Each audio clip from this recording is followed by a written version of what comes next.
Hello students, Rajput sir की class में आपका वेलकम है। लास्ट क्लासेस में हमने सेक्शन बी के क्वेश्चन नंबर 3 की काफ़ी डिटेल में डिस्कशन किया था। मुझे उम्मीद है कि आपको वो सारी वीडियो पसंद आ गई होंगी और वो सारा टॉपिक आपको क्लियर हो गया होगा। आज हम क्वेश्चन नंबर 4 लेटर राइटिंग, ये बहुत ही इम्पोर्टेंट टॉपिक है सेक्शन बी का और इसको समझना बहुत ही ज़रूरी है क्योंकि इसमें हमको फॉर्मेट को बहुत ही ज़्यादा ओबे करना पड़ता है। अगर आप फॉर्मेट को ओबे नहीं करेंगे you will not get good marks. अगर आप इन इंस्ट्रक्शंस को अच्छी तरह से फॉलो करेंगे तो आपके अच्छे ही नहीं फुल मार्क्स आएंगे। Letter writing is of two types, formal letters and informal letters. Letter दो तरह का होता है, फॉर्मल लेटर्स और इनफॉर्मल लेटर्स। फॉर्मल लेटर्स वो होते हैं उन्हें हम ऑफिशियल लेटर्स भी कहते हैं या बिजनेस लेटर भी कह सकते हैं। इनफॉर्मल लेटर्स किसे कहते हैं? इनफॉर्मल लेटर्स वो होते हैं जो हम अपने पेरेंट्स को, ब्रदर को, सिस्टर को, फ्रेंड्स को और अपने रिलेटिव्स को लिखते हैं, उन्हें हम इनफॉर्मल लेटर्स कहते हैं। फॉर्मल लेटर्स में हमें बहुत सारी इंस्ट्रक्शंस होती हैं, हमें उनको ओबे करना चाहिए, जबकि इनफॉर्मल लेटर्स में ऐसा कुछ भी नहीं है।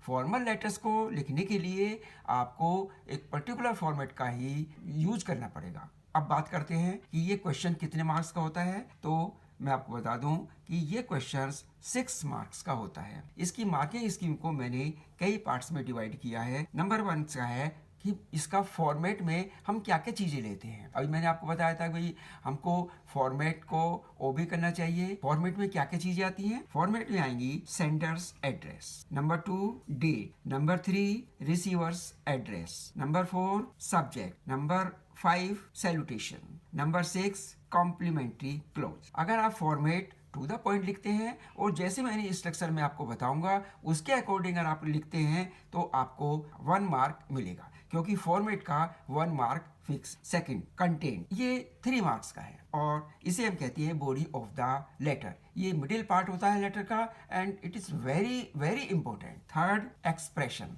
ये लास्ट पार्ट लेटर का और ये 2 मार्क्स का होता है और इसको भी हमने डिवाइड किया है 1+1। इसमें हमें किन किन बातों को ध्यान रखना पड़ेगा उनको आप ध्यान से देखिएगा कि इसमें हमको ग्रामेटिकल मिस्टेक देखनी पड़ेगी, ग्रामेटिकल एक्यूरेसी होनी चाहिए, अप्रोप्रिएट वर्ड्स होने चाहिए और स्पेलिंग्स पर हमको प्रॉपर ध्यान देना चाहिए, तब इसके हमें 1 मार्क मिलेगा। सेकंड पार्ट है coherence and relevance of ideas and style और इसके लिए 1 मार्क फिक्स है। उसका सब्जेक्ट क्या है, उससे रेलिवेंट पॉइंट्स ही आपको लिखने हैं, इन बातों का आपको ध्यान रखना पड़ेगा। तो ये मार्किंग स्कीम की मैंने आपको 3 बातें बताई हैं कि मेन पार्ट इसके किस किस तरह से डिवाइड होता है। जैसा कि मैं आपको पिछले टॉपिक्स में भी बताता आया हूँ, उसी तरह से ही हम इसकी इंपॉर्टेंट टिप्स भी लेंगे कि भाई फॉर्मल लेटर्स लिखने की इंपॉर्टेंट टिप्स क्या क्या है, इंपॉर्टेंट इंस्ट्रक्शंस क्या है, आपको इनका फॉलो करना है, स्ट्रिक्टली फॉलो करना है। फर्स्ट, ऑलवेज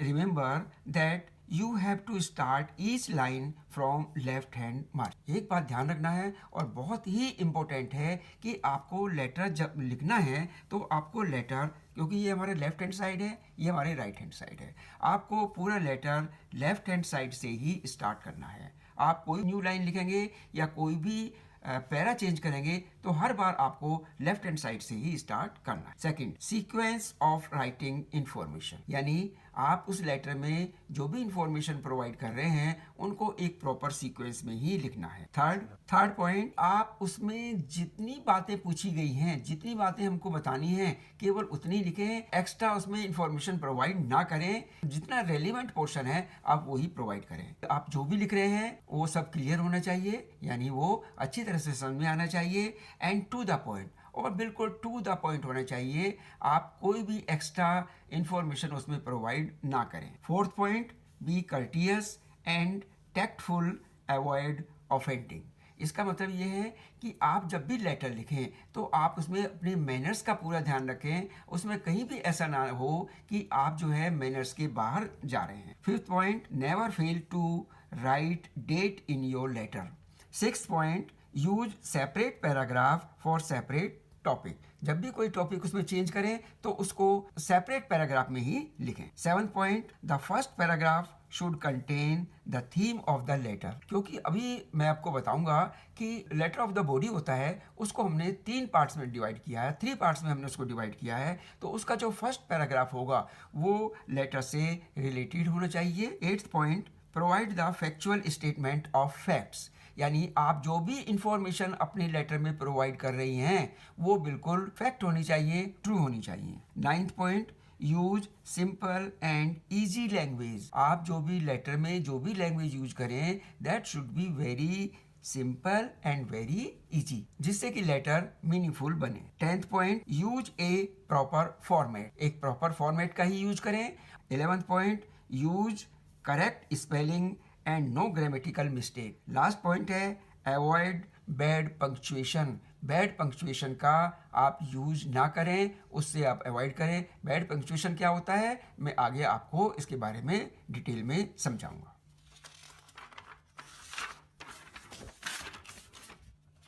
अब देखिए, sequence of writing a letter. आप लेटर को किस तरह से लिखेंगे, उसकी सीक्वेंस क्या होनी चाहिए, कौन सा पोर्शन लास्ट में आना चाहिए, and it is very very important. First देखिए, फर्स्ट हम लिखेंगे सेंडर्स एड्रेस। सेंडर्स एड्रेस का मतलब क्या है कि उस लेटर को कौन लिख रहा है और उसका एड्रेस क्या है, ये आएगा सेंडर्स एड्रेस। Number 2, date. और डेट में मैंने देखा है वैल्यूएशन के लिए जाते हैं सीबीएसई में तो स्टूडेंट्स बहुत गलतियां करते हैं कि डेट का फॉर्मेट वो प्रॉपर नहीं लिख पाते। सपोज आज 4th मई है, 4th मई 2020 है, तो अब बच्चे क्या करते हैं, स्टूडेंट्स क्या करते हैं कि उसका फॉर्मेट वो लिख देते हैं 4.05 2020। अब देखिए, एक फॉर्मेट हो गया ये, एक इसको डेट को और मैं एक तरीके से और लिख रहा हूं 4th मई 2020। एक और वे से लिख रहा हूं मैं यहाँ पर मई 04, 2020। अब देखिए, यहाँ मैंने डेट को 3 फॉर्मेट में लिखा है। अब इन 3 फॉर्मेट में केवल 2 ही फॉर्मेट सही है, एक फॉर्मेट इनमें गलत है। तो ये फॉर्मेट बिल्कुल गलत है, it is absolutely wrong format. ये फॉर्मेट भी चलेगा और ये फॉर्मेट भी चलेगा। आप लोग इस बात को अच्छी तरह से ध्यान कर लें कि ये केवल यही 2 फॉर्मेट चलेंगे। अगर आप इस फॉर्मेट में लिखते हैं और आप कहते हैं कि हम तो डेट लिख के आए थे, तो आपको कोई भी मार्क्स नहीं मिलेगा। 3rd point, receiver's address. Receiver's address का मतलब है आप लेटर किसको भेज रहे हैं, किसके नाम लेटर भेज रहे हैं, उनका कंप्लीट एड्रेस लिखें इसमें। 4th point, subject. Subject should be very impressive, और इसी से पता चलता है कि आपका वे ऑफ राइटिंग कैसा है। अच्छा, सब्जेक्ट में एक बात मैं और बता दूं कि try to write in short. Subject हमेशा कोशिश कीजिए, हमेशा ट्राई कीजिए कि वो शॉर्ट में हो, and not more than 1 line. एक लाइन से ज्यादा नहीं होना चाहिए, शॉर्ट में हो और बहुत ही इंप्रेसिव होना चाहिए। 5th पॉइंट हमारा है सैल्यूटेशन। सैल्यूटेशंस का मतलब क्या है, सैल्यूटेशन का मतलब होता है, अब देखिए मैंने इसमें बहुत सारे सैल्यूटेशंस इसमें लिखे हैं। अब ये डिपेंड करता है कि हम कौन सा लेटर लिख रहे हैं, किसको लिख रहे हैं, कहाँ लिख रहे हैं। अगर हमें ये पता है कि हम जिसको लेटर लिख रहे हैं कि वो मेल है तो हम उनको सर लिख सकते हैं, या हम उनको डियर सर भी लिख सकते हैं। अगर हमें ये पता है कि जिसको हम लेटर लिख रहे हैं वो फीमेल हैं तो हम उनको मैडम भी लिख सकते हैं, या हम उनको डियर मैडम भी लिख सकते हैं। या इसके अलावा अगर हमको ये पता ही नहीं है कि जिसको हम लेटर लिख रहे हैं वो मेल है या फीमेल है, तब हम दोनों ही वर्ड यूज करते हैं और तब हम उसमें लिखते हैं सर ऑब्लिक मैडम। ये बिल्कुल एक्यूरेट वर्ड है और ऐसा ही हमको लिखना चाहिए। या हम लिख सकते हैं डियर प्रोफेसर वर्मा, यानी उनके सर नेम से भी हम उनको एड्रेस कर सकते हैं। तो ये मैंने कुछ आपको एग्जाम्पल दे दिए हैं। ये कुछ एग्जाम्पल ऐसे हैं जो हम इनफॉर्मल लेटर्स में लिखते हैं।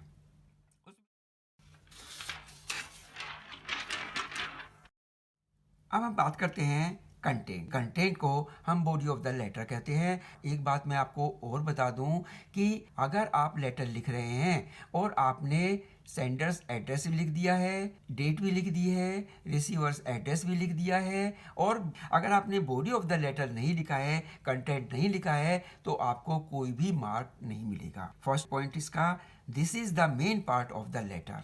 ये लेटर का मेन पार्ट होता है और बहुत ही इंपॉर्टेंट पार्ट होता है, और इस कंटेंट को मैंने 3 पार्ट्स में डिवाइड किया है। यानी आप जब भी कंटेंट लिखें तो आप अपने कंटेंट को 3 पैराग्राफ्स में डिवाइड करें। और फर्स्ट पैराग्राफ में आप क्या लिखेंगे? फर्स्ट पैराग्राफ में आप प्रोवाइड करेंगे introduction. It provide the reason for the letter. आप किस रीजन से लेटर लिख रहे हैं, and some introduction regarding the subject. और लेटर का सब्जेक्ट क्या है उससे रिलेटेड हम 1-2 लाइन इसमें लिखेंगे। तो ये हुआ हमारा इंट्रोडक्शन। और थोड़ा सा ये ध्यान रखेंगे कि इंट्रोडक्शन 3 या 4 लाइन से ज़्यादा ना हो, ये कोशिश करें। सेकंड पार्ट इसका है जिसको हम मैसेज भी कहते हैं। इसमें आप ज़्यादा से ज़्यादा इसको 5 या 6 या 7 लाइन तक इसको आप लिख सकते हैं। This part contains the main information of the letters content. और इस पैराग्राफ में ही हमारी मेन इंफॉर्मेशन होती है जो हम लेटर में प्रोवाइड करते हैं। थर्ड पार्ट इसका है जो थर्ड पैराग्राफ में हम लिखेंगे, that is conclusion. This part we should express very politely. और इस पार्ट को, इस पैराग्राफ में हमें बहुत ही पोलाइट लैंग्वेज यूज करनी चाहिए। ऐसा लगना चाहिए कि भी जो लेटर लिख रहे हैं वो मैनर्स को ओबे कर रहे हैं। Suggestions about the problems should be given at the end of the letter. यानी लेटर से रिलेटेड अगर आप कोई सजेशन देना चाहते हैं तो इसमें हम इस थर्ड पैराग्राफ में देंगे। अब मुझे उम्मीद है कि आपको क्लियर हो गई होंगी, लेकिन फिर भी मैं बता दूं कि बॉडी ऑफ द लेटर में हम फर्स्ट पैराग्राफ में इंट्रोडक्शन देंगे, सेकंड पैराग्राफ में मैसेज देंगे और थर्ड पैराग्राफ में हम कंक्लूजन होगा। Body of the letter should be well arranged and divided into separate and relevant paragraphs. अभी मैंने जैसे आपको बताया था कि ये बॉडी ऑफ द लेटर बहुत इंपॉर्टेंट होता है और इसको हम प्रॉपर पैराग्राफ में ही यूज करना चाहिए। बी ब्रीफ, अपनी बात शॉर्ट में लिखें, courteous and to the point. और बिल्कुल हम टू द पॉइंट इसमें रहें। This part should be very clear. और ये पोर्शन बहुत ही क्लियर होना चाहिए, ट्रांसपेरेंट होना चाहिए एंड ब्रीफ और शॉर्ट में होना चाहिए। हम जिस भी ऑफिसर को या बिजनेसमैन को वो लेटर लिख रहे हैं तो उनके पास इतना टाइम नहीं होता है कि वो इन अननेसेसरी डिटेल्स को पढ़ें। मैं आपको ये एडवाइस करूंगा कि आप इन चीज़ों को अवॉइड करें।